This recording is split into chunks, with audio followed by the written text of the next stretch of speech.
Alléluia, alléluia. Je vous salue en ligne, frères, sœurs et amis, en tout cas toute la famille chrétienne et non chrétienne, disons toute l'humanité.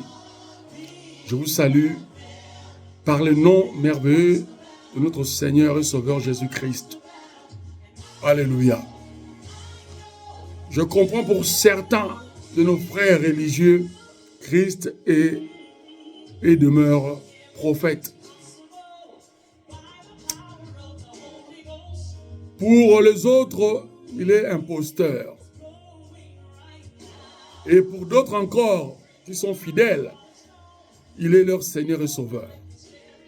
C'est ainsi que nous allons rester sur cette perspective et dans la liberté de chacun d'être sensible au Saint-Esprit. Parce que le Seigneur est merveilleux. Dieu veut donner et répéter le seul message à son invitation, qu'il aime l'être humain, quels que soient ses défauts et qualités.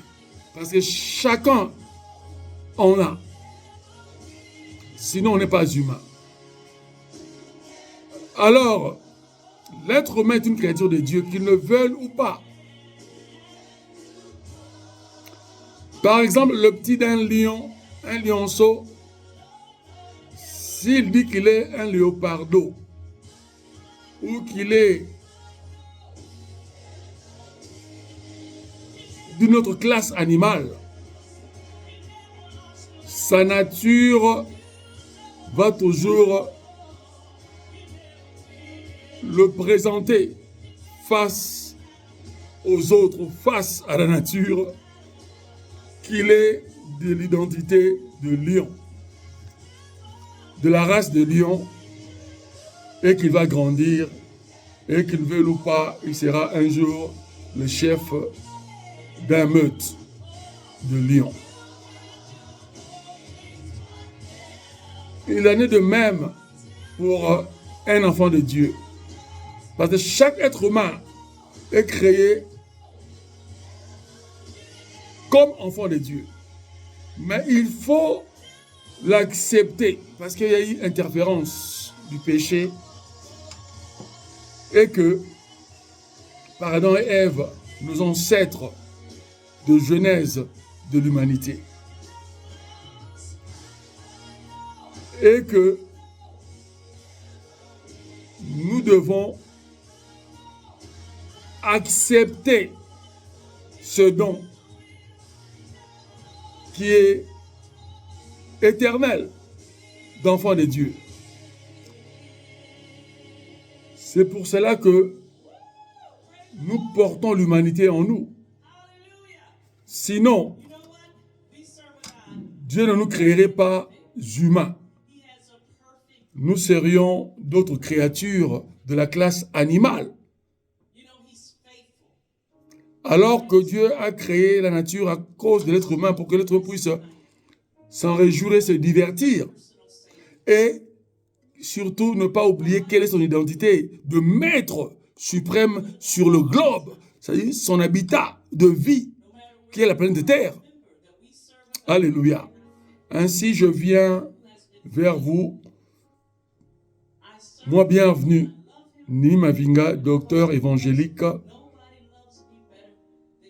ministre de Jésus-Christ, pour rappeler ce qui vous a été déjà prêché 1001 fois. Que l'on soit païen ou agnostique, ou que l'on soit religieux ou chrétien régénéré.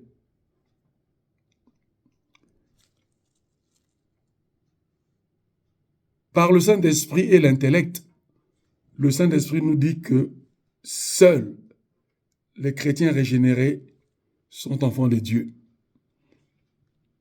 Ayant répondu à l'appel et à l'invitation divine depuis la création, surtout depuis la chute adamique, c'est-à-dire la chute de l'humanité face au péché, qui a fait interférence entre Dieu et son humanité.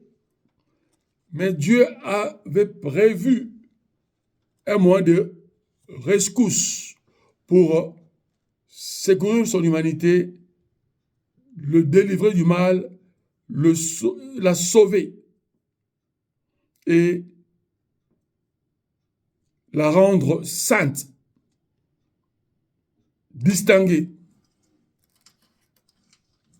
incomparable, pour que cette humanité vive une harmonie entre elle et une harmonie avec son Créateur. Alléluia. C'est ainsi que le Saint-Esprit nous parle et nous rappelle cet appel, cette invitation, pour que ceux qui n'ont jamais répondu à cet appel et cette invitation puissent le faire. Et aussi pour ceux qui avaient répondu, mais qui se sont rétractés, qui ont désisté par X raisons. Dieu, par le Saint-Esprit, les rappelle encore la même invitation. Donc Dieu est extraordinaire. Alléluia. C'est la preuve de son amour tant que l'humanité existe et qu'il le permet. Il veut que chaque être humain prenne conscience, revienne à lui et il est toujours prêt à comprendre nos défauts, à accepter notre regret de faute sincèrement. Lorsque nous sommes sincères, c'est ça l'acte du pardon qu'il nous donne. Et ce pardon, c'est extraordinaire. Alors Dieu nous appelle à comprendre qui nous sommes et qui il est.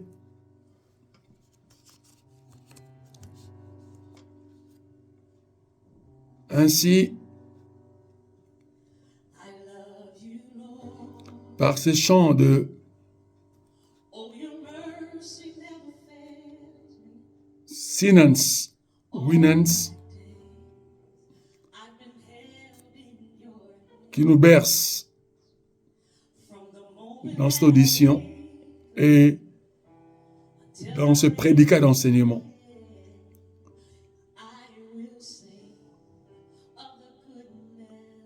Et elle chante qu'elle dit et rappellera tout le bienfait de Dieu au sein de l'humanité et surtout dans sa vie. Et Dieu veut que nous soyons tous des témoignages. Témoignons le bienfait de Dieu dans notre vie. En commençant par, en réalisant surtout la bonne santé qu'il nous donne chaque jour. Même si on a la petite fièvre ou le petit rhume, nous respirons, nous marchons, nous réalisons nos désirs journaliers, nous répondons à nos activités journalières, les travails, les études pour le jeune, etc. Même si on est en chômage, on continue à vivre. Si on est pauvre, on continue à vivre, malgré les souffrances. C'est là où Dieu nous interpelle de lui faire confiance. Et si on est riche, on se croit tout avoir, Dieu nous prévient qu'attention, la mort peut retentir d'un moment à l'autre dans ta vie et c'est là où tu te rendras compte que tu es le plus pauvre. Parce que tout ce que tu as amassé, que Dieu t'a donné, ou que le diable t'a donné en volant les autres, était dérisoire, était œuvre de poussière. Comme nos corps humains, physiquement, le sont. Mais l'Esprit de Dieu en nous est éternel. L'Esprit de Dieu en nous est un esprit de résurrection, de vie et de gloire éternelle. Esprit de vérité, de justice éternelle. Esprit de puissance suprême incomparable. Esprit qui transmet la vie qui est la lumière aux hommes. Une vie abondante, une vie harmonieuse, une vie de paix et de joie, meilleure que les artifices que beaucoup vivent dans cette humanité à cause d'un gain sordide.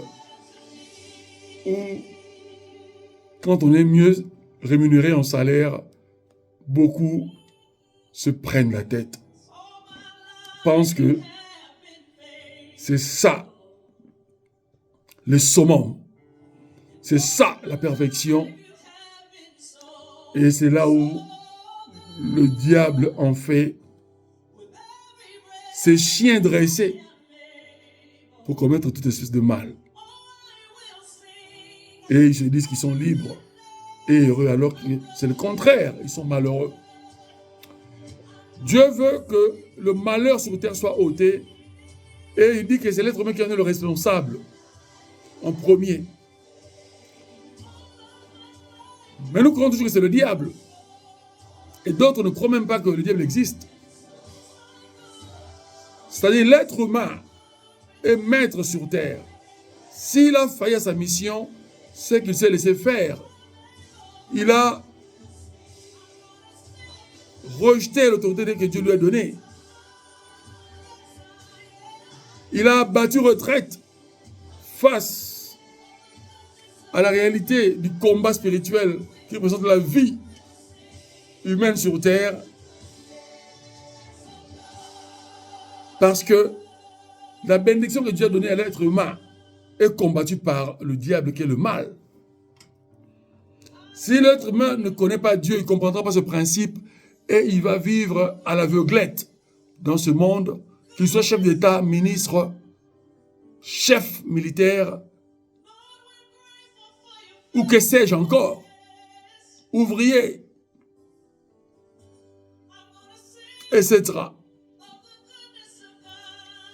Dieu veut que nous soyons responsables à 100%. Nous avons une responsabilité d'abord qui est spirituelle, et puis la responsabilité qui est physique. Mais dans ces deux concepts, c'est la responsabilité spirituelle qui guide et qui mène à bien les responsabilités physiques. La responsabilité spirituelle, c'est cette obéissance que l'on doit à Jésus-Christ, à Dieu et au Saint-Esprit. Et c'est Dieu qui est 3 fois Saint, Père, Fils et Saint-Esprit, mais Dieu unique et véritable, mais en 3 dimensions de puissance, d'action et de personnalité collaboratrices, intercomplémentaires, n'est qu'un seul esprit éternel créateur. Un seul Dieu, unique. Certains religieux ont raison de dire qu'il y a un seul Dieu, mais là ils ont tort. Ils ne connaissent pas qui est ce Dieu-là qui disent qu'il est un seul. Parce que s'ils comprenaient quel est ce Dieu-là, ils comprendraient que ce Dieu-là est venu en forme humaine. Et qu'il a lui-même donné son nom. Le nom, on doit l'appeler. C'est-à-dire Jésus-Christ, qui veut dire le Messie universel. Et Dieu qui est souverain, qu'on ne peut pas juger son plan et ses décisions, C'est lui qui a voulu que Christ puisse naître de la famille du roi David. Roi David qui fut un Israélite.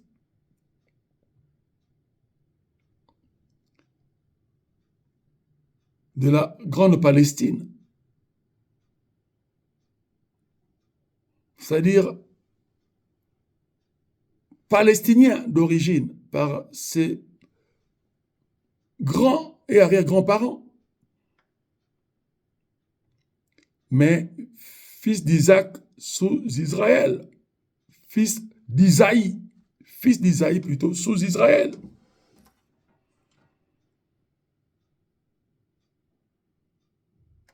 Le Canaan, cette partie de la Palestine que Dieu a donnée à Abraham et à ses enfants, et que les fils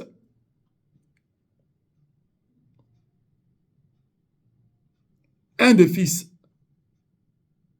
petits fils d'Abraham, c'est-à-dire un des fils d'Isaac, Jacob, que Dieu a donné la prêtrise.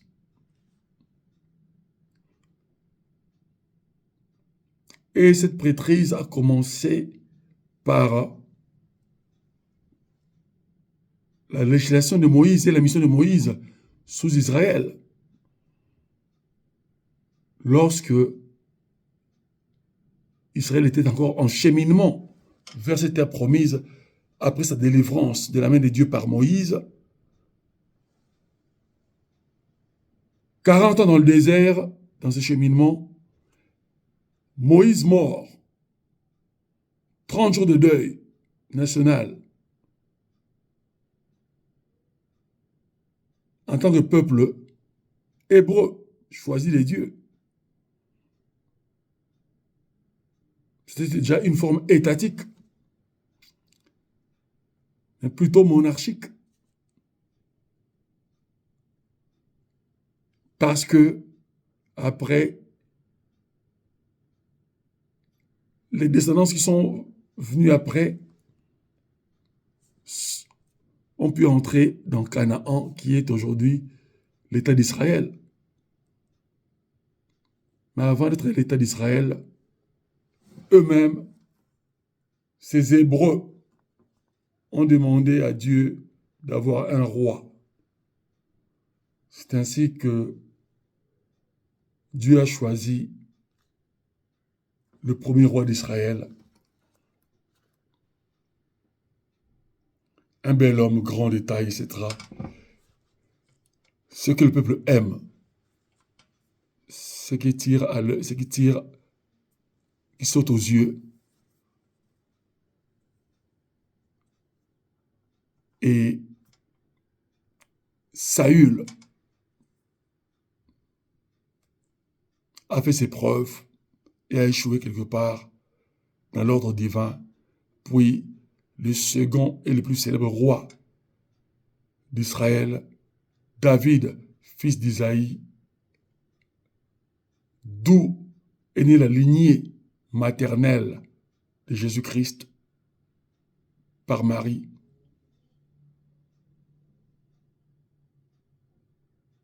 David, l'ami de Dieu, l'homme sur le cœur de Dieu, un terme expliquant seulement une amitié intime avec Dieu.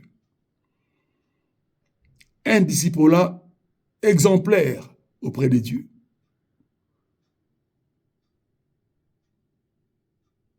C'est ce que Dieu a fait en accompagnant David dans ses victoires en tant que roi. Et il a fait de lui le champion de tout Orient.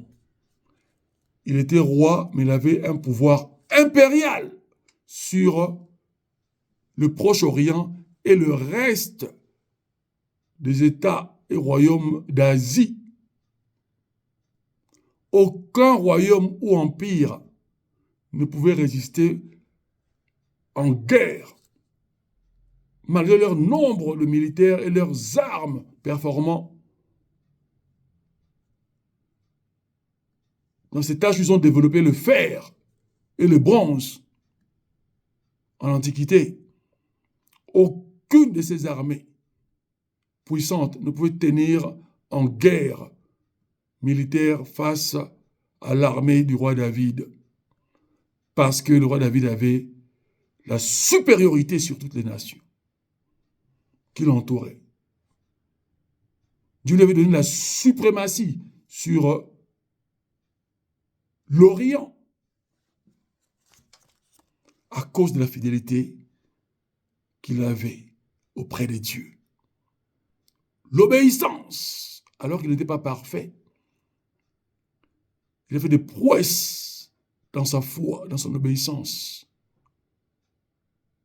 Combattant un colosse, un champion de guerre, champion du roi de la Philistie, qui était devenu un empire, puisque la Philistie avait conquis tout, presque tout, le royaume d'Asie, de cette région orientale. Et descendant vers le Proche-Orient pour envahir et conquérir Israël. Cette partie de la Palestine donnée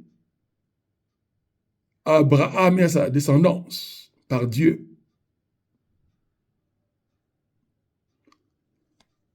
Quoique Ésaü a eu aussi son héritage dans le reste de la Palestine, en terre fertile, etc., et en floraison. Et puis,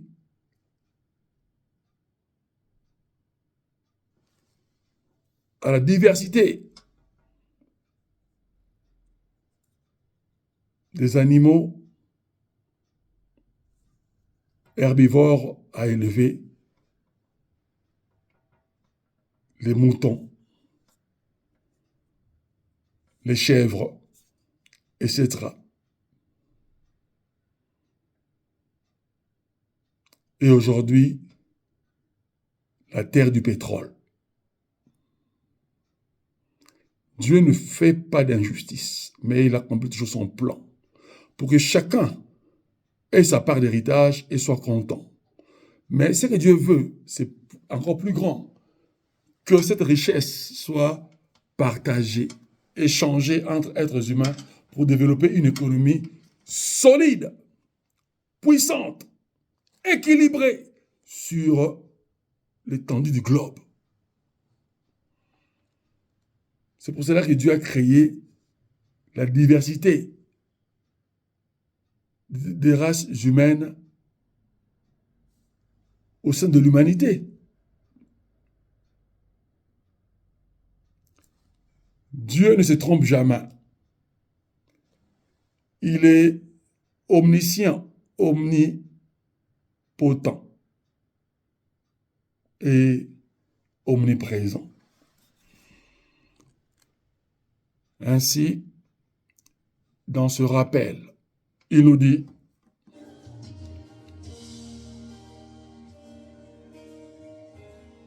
en Ésaïe chapitre 59, au verset 1er et 2e, il dit par Ésaïe le prophète, qui était un prophète sous Israël et qui était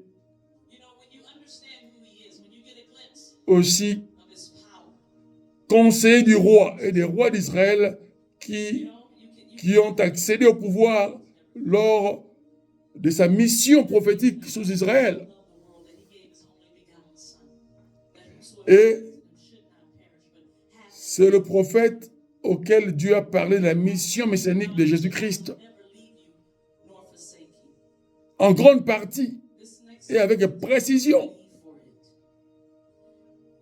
Que le Messie viendra, le Shiloh, il délivrera Israël de tous ses maux.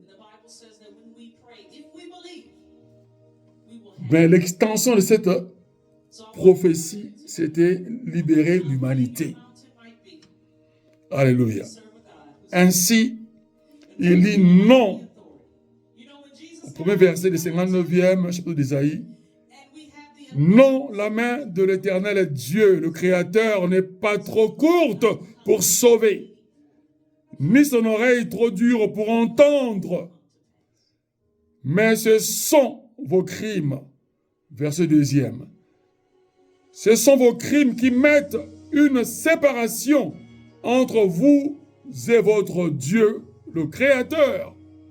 Ce sont vos péchés que Dieu considère comme un crime que vous avez commis entre vous et contre Dieu par rapport à sa législation divine. Ces péchés-là, cette désobéissance de la loi divine, vous cachent la face de Dieu. La face de Dieu, c'est quoi? C'est sa protection, ce sont ses faveurs, c'est sa compagnie avec l'être humain qui est la communion et qui est accompagnée de la communication. Tu peux pas marcher avec quelqu'un avec qui tu ne parles pas, que vous n'avez pas le même langage, que vous discutez tout le temps. Mais non, vous finirez par vous séparer. Et nous connaissons les réalités des vies de couple au sein de mariage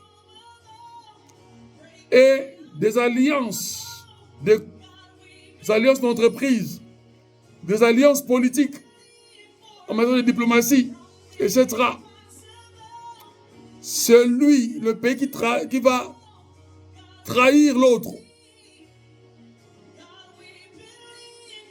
créera un conflit diplomatique qui pourra mener à une guerre politique et civile. Dans les entreprises, ce serait une guerre économique et une rupture de contrats et de partenariats. Et cela affectera l'économie du pays, etc. Les deux conjoints en mariage créeront des catastrophes pour leur descendance, leurs enfants. Même s'ils ont des biens matériels, leurs enfants seront instables psychologiquement. Et ce seraient des ouvertures de portes où le diable et les démons entreraient pour détruire la bénédiction que Dieu a établie en eux. Et tout cela, c'est cette guerre éclair spirituelle que le diable continue à combattre l'œuvre et la richesse que Dieu a donnée à ses enfants. Et Dieu dit que ses enfants, c'est l'humanité entière. C'est pour cela qu'il nous rappellera toujours cette invitation à l'obéissance et à la pratique des normes divines, des principes divins, de la foi, de développer cette amitié avec Dieu et de continuer la mission à laquelle Christ est venu et a accompli.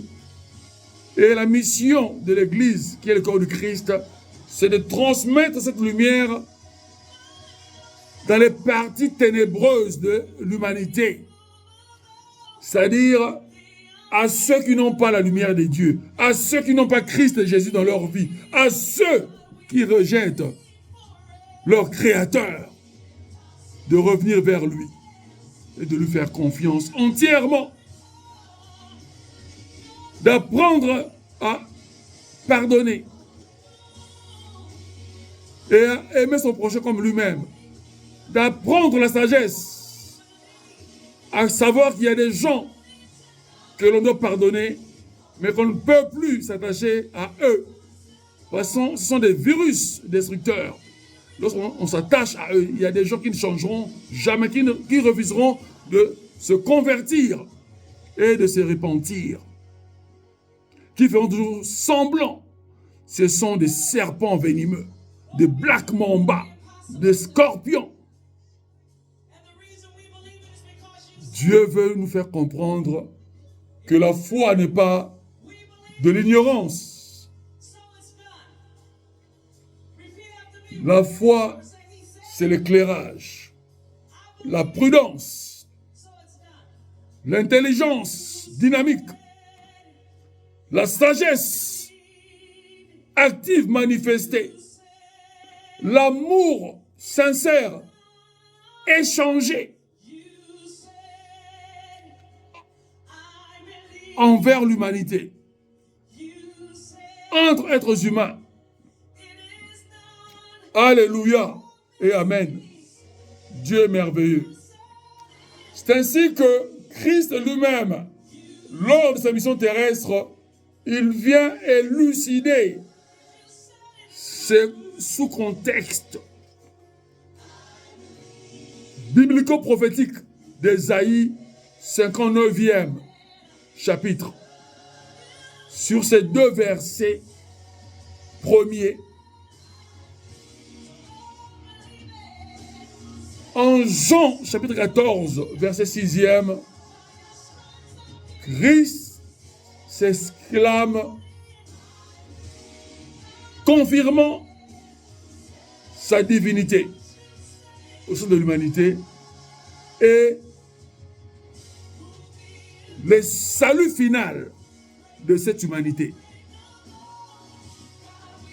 Qu'il en est le garant, le protecteur de ce salut,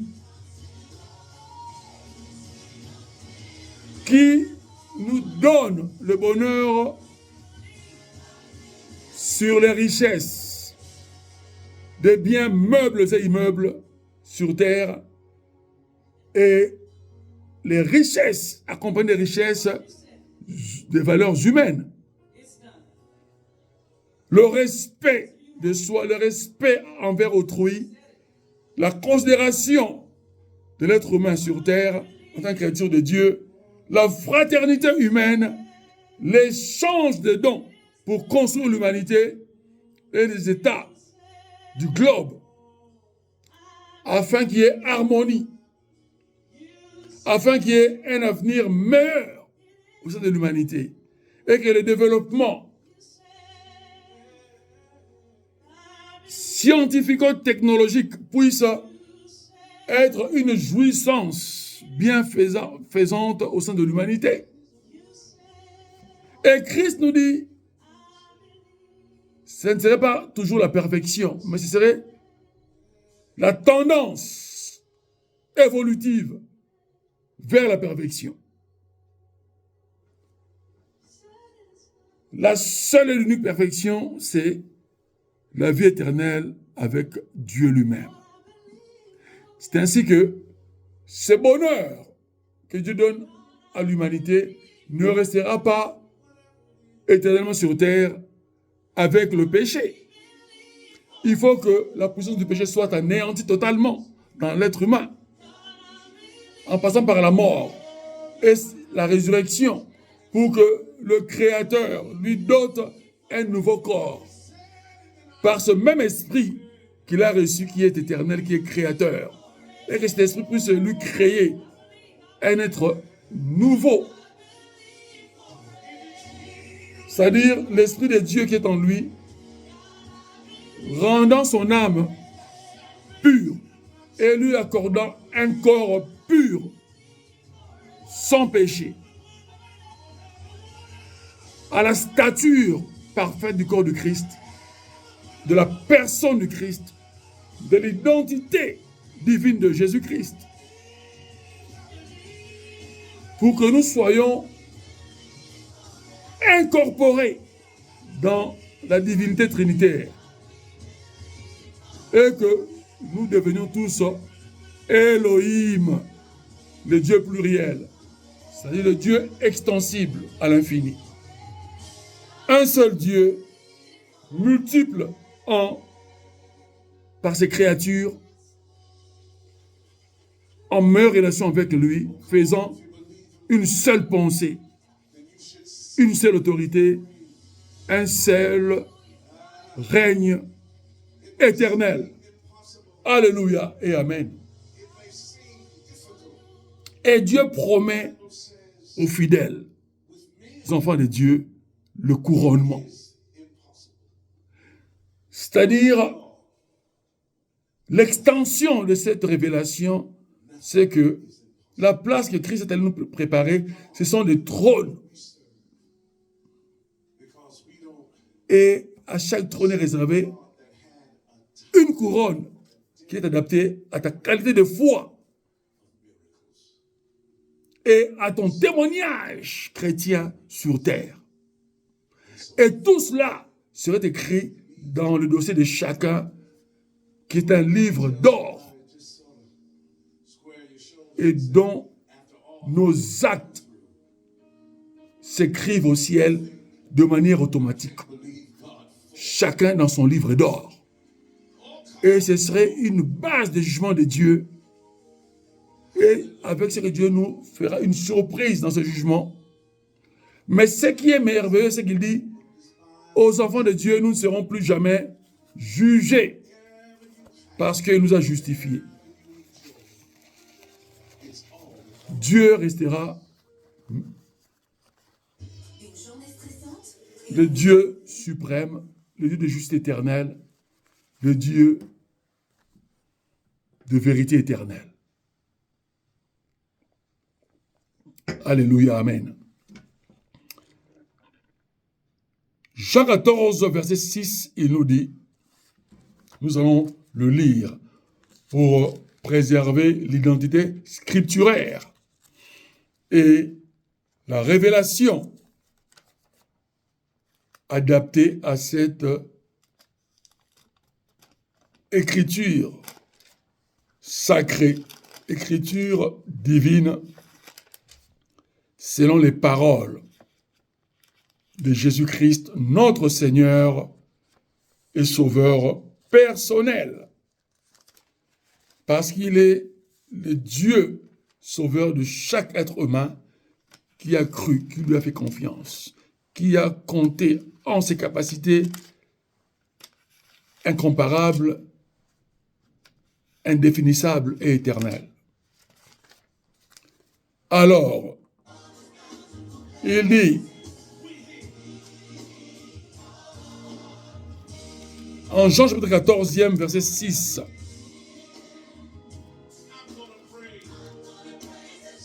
je suis le chemin, la vérité et la vie.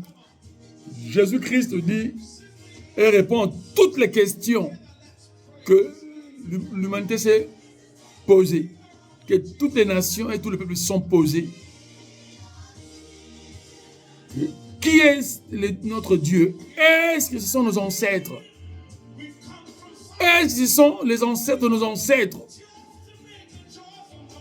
Est-ce que tel pays ou tel peuple est le peuple de Dieu uniquement, le peuple sacré, le meilleur de tous?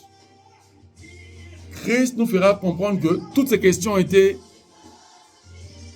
et que nous avons eu et constitué nos propres réponses, étaient des réponses fausses. Mais la réponse à toutes ces questions, c'était lui qui était, c'est Dieu recherché par l'humanité depuis sa création. Et que le mal qui combat l'être humain, qui ronge l'être humain comme une gangrène, un virus, un cancer inguérissable, lui en est le guérisseur. Il en est le remède parfait. Il est la solution du malheur de l'être humain pour lui accorder le bonheur. Alléluia. C'est ça être le chemin, c'est-à-dire la voie de la pensée à suivre et à garder. Et la voie, c'est une forme de religion, de concept à adopter, à garder en soi, à vivre toute sa vie et à transmettre ce concept, cette valeur à ses descendants de génération en génération jusqu'à l'extinction du globe, à l'extinction de l'humanité. Pour sa restauration à la vie éternelle. Il dit, apparaître le chemin. Moi, je suis encore la vérité éternelle. C'est-à-dire, tout ce que la science vous dit de bien dans votre intelligence,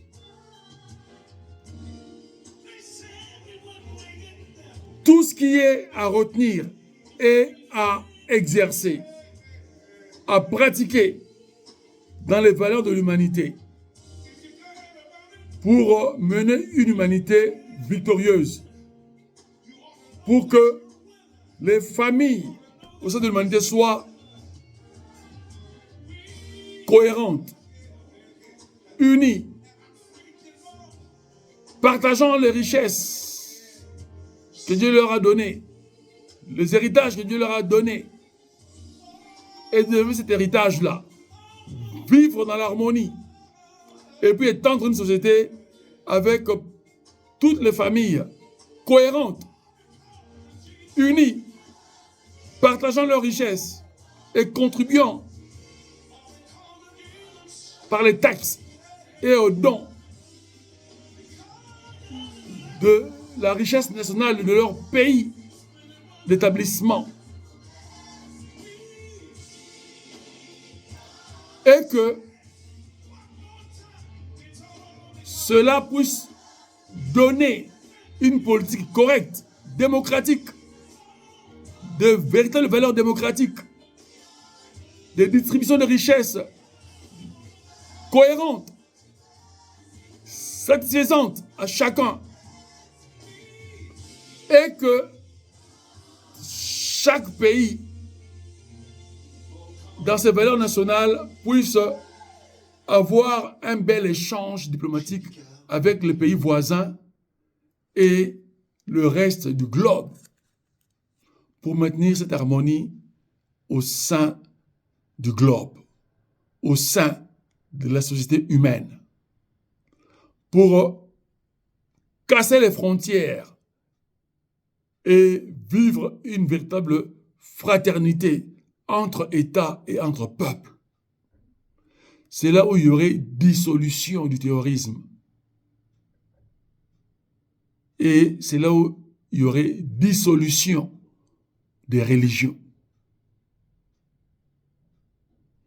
Le chemin, qui serait la seule religion, celui Christ. Pour nous dire que il est une relation merveilleuse, parfaite avec son humanité.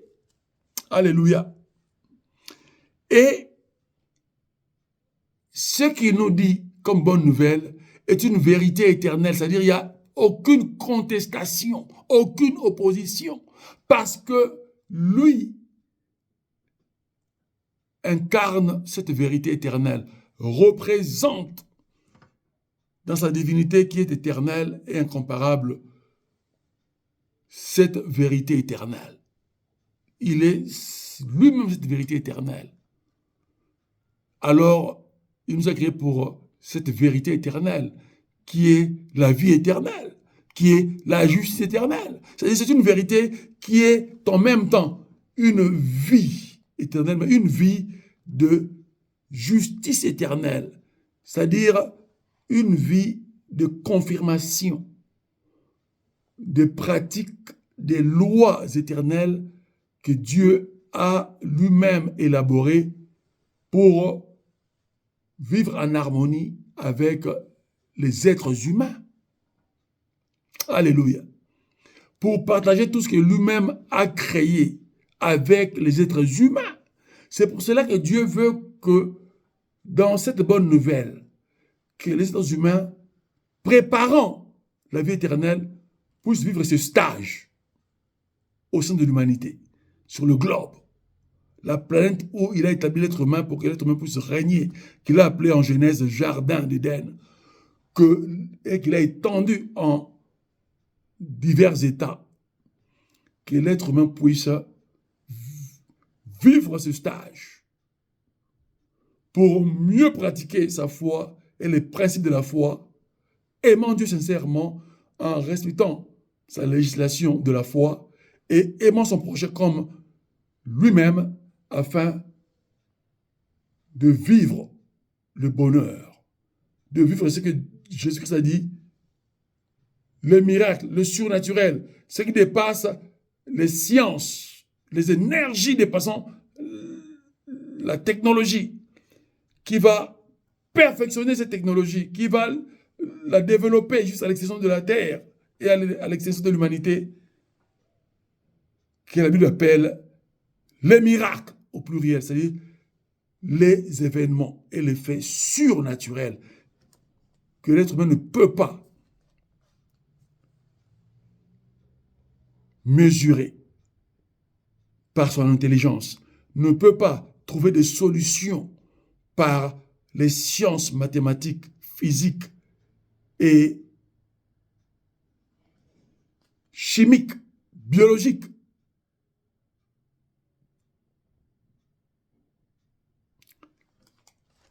Etc.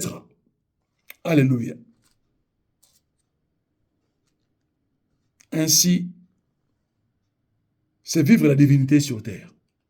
Alléluia. Dieu est merveilleux. Ainsi,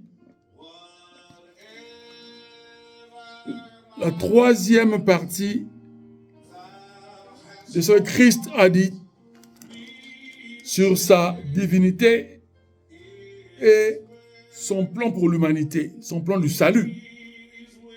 Il dit dans ce chapitre de Jean 14, verset 6, mais au troisième couplet de ce verset, après avoir dit qu'il est la vie et qu'il est la vérité, après qu'il ait dit qu'il est le chemin et qu'il est aussi la vérité,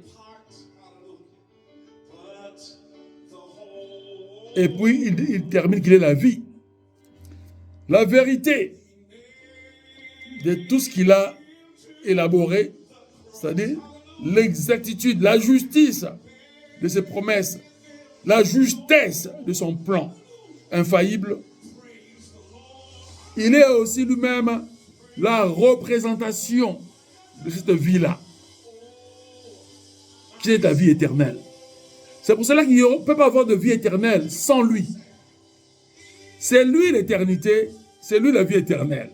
C'est lui le salut éternel, c'est-à-dire le salut pour la vie éternelle et la gloire éternelle. Et puis, il conclut au quatrième couplet, qui est le dernier de ce verset 6e de Jean 14. Christ dit et finalise sa pensée divine au sein de l'humanité. Il dit, nul homme, nulle femme, aucune nation, aucun peuple au sein de l'humanité, quelle que soit sa culture et sa race, ne peut être sauvé. C'est ça, venir au Père. C'est-à-dire avoir accès à la divinité. Aucun ne peut avoir accès à la divinité, aucun être humain, sans le pouvoir que Jésus-Christ lui donne et lui accorde la permission d'entrer dans la divinité avec Dieu. C'est-à-dire de faire partie intégrante avec Dieu créateur, qui est lui-même Jésus-Christ, qui est le Saint-Esprit. Nul ne vient au Père que par moi. Et il avait dit à Philippe, son disciple, qui lui avait posé une question intelligente et troublante. Montre-nous le Père, et cela nous suffit. Et Jésus-Christ lui a dit, mais Je suis le Père, tu es avec moi depuis longtemps. Je suis avec vous. Tu me poses cette question. C'est une question qui te trouble, toi, Philippe. Il dit, mais celui qui me voit aussi Dieu. C'est lui le Père. Et puis il dit, pourquoi? Parce que c'est moi-même le Père. C'est d'où le trouble de Philippe n'était pas faux. Il n'avait pas tort d'être troublé, Philippe. Et il n'était pas le seul, mais il avait, lui, le courage de poser cette question parmi les 70. Et finalement, nous connaissons l'histoire, ils sont devenus à la fin 13. Puis c'est Paul, l'apôtre, qui était Saul de Tarse, qui s'est ajouté à cette classification et à ce nombre de disciples qui sont devenus des apôtres, mais ils étaient pas que 12 apôtres, c'était plusieurs. Il y avait aussi des femmes apôtres. Mais la Bible, par sa sélection, que l'on appelle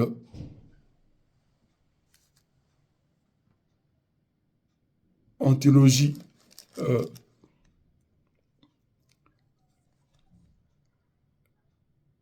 c'est-à-dire la sélection choisie par les synodes des apôtres, qu'on appelle le canon. C'est ça. Une écriture qui est choisie, limitée en matière prophétique sur l'essentiel, transmettant la foi par rapport aux témoignages et aux événements des personnages bibliques.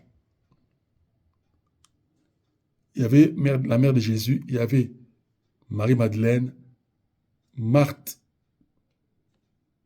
la sœur de Lazare, il y avait Marie, la sœur de Lazare, et d'autres femmes aussi qui suivaient Jésus, et d'autres qui se sont ajoutés, hommes et femmes, dans ce disciple-là.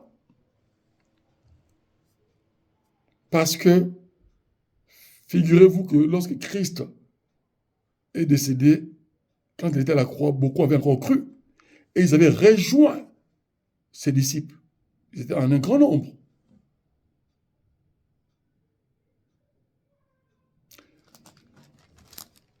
Et le livre des Actes nous dit qu'ils étaient tous réunis et ils avaient reçu le Saint-Esprit, hommes et femmes. Et je fais la parenthèse que lorsque on pense à une doctrine qu'on appelle la doctrine paulienne, la conviction de l'apôtre Paul par rapport à l'interdiction des femmes de prêcher dans les assemblées, c'est-à-dire à l'église, était personnelle.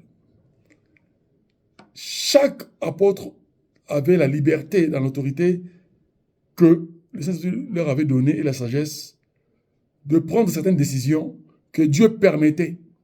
Mais Dieu n'avait pas fait une loi définitive. C'était un avis de l'apôtre Paul, mais c'était pour préserver l'Église.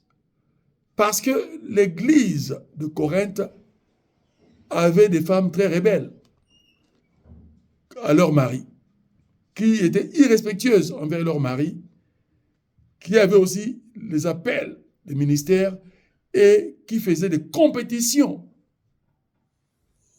au sein même de culte envers leur mari.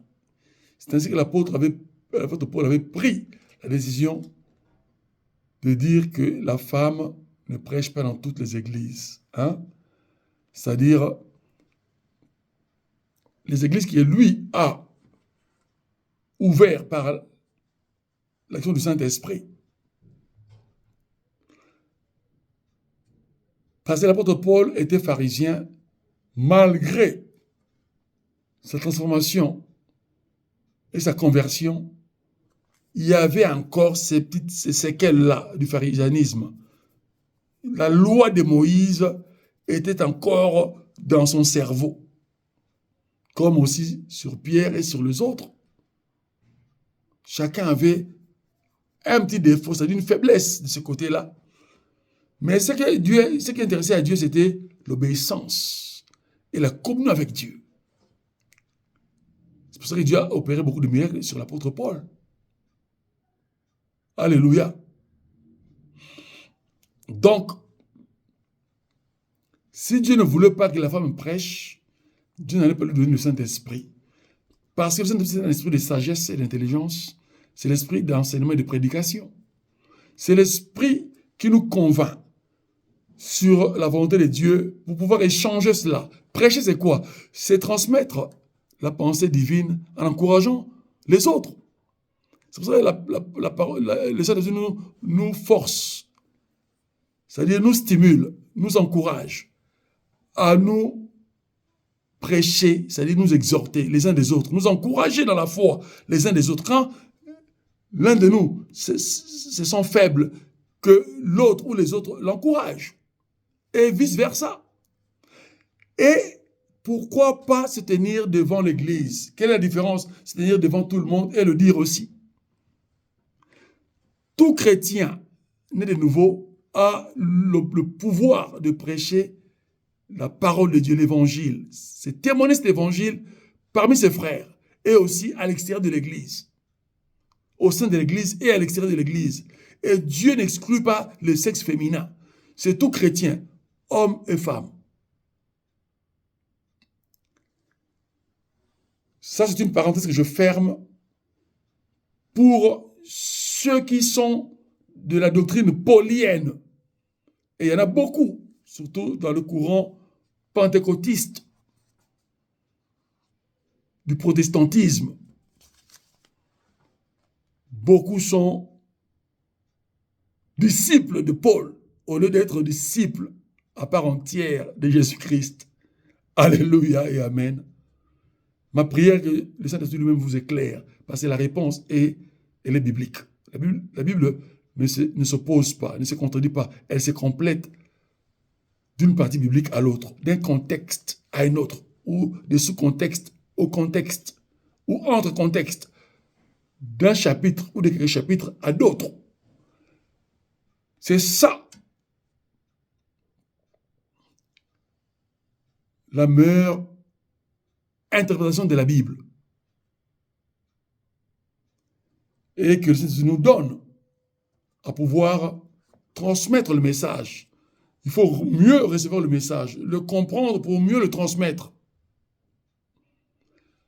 à un public humain mondial. Alléluia. C'est ça l'herméneutique en théologie systémique ou analytique ou bien générale. Alléluia.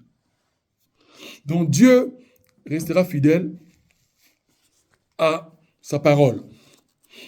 Ainsi, nous continuons à occulter cette dernière partie du 6e verset de l'évangile de Jean au chapitre 14e. Nul ne vient au Père que par moi, finalise Jésus-Christ dans sa pensée divine. C'est clair comme l'eau de roche. Tous les religieux du monde ont reçu leur réponse aujourd'hui, ce soir. Et libre à vous d'y contester ou d'y approuver. Mais le Saint-Esprit et moi-même vous conseillent d'approuver parce que ce sont les paroles de celui qui est la vérité éternelle, Jésus-Christ. Alléluia. Que Dieu, par son Saint-Esprit, nous aide et nous bénisse grandement. Je voudrais vous encourager à rester fidèle à Dieu, à garder la foi, à faire confiance en Dieu par Jésus-Christ. Et lorsque vous êtes troublé dans la lecture biblique, lisez les évangiles sur ce que Jésus-Christ lui m'a dit. vous aurez la réponse. La Bible n'est pas compliquée. Toutes les questions et réponses de l'humanité par rapport à sa relation envers Dieu sont dans la Bible sur les paroles de Jésus-Christ. Et ce sont ces paroles qui constituent les enseignements de Jésus-Christ, dit la doctrine du Christ. Et c'est ces paroles auxquelles les apôtres ont eux-mêmes enseigné dans leur apostolat. Que Dieu vous bénisse et que ça vous guide. Au nom de Jésus-Christ. Amen. Et à bientôt. Merci.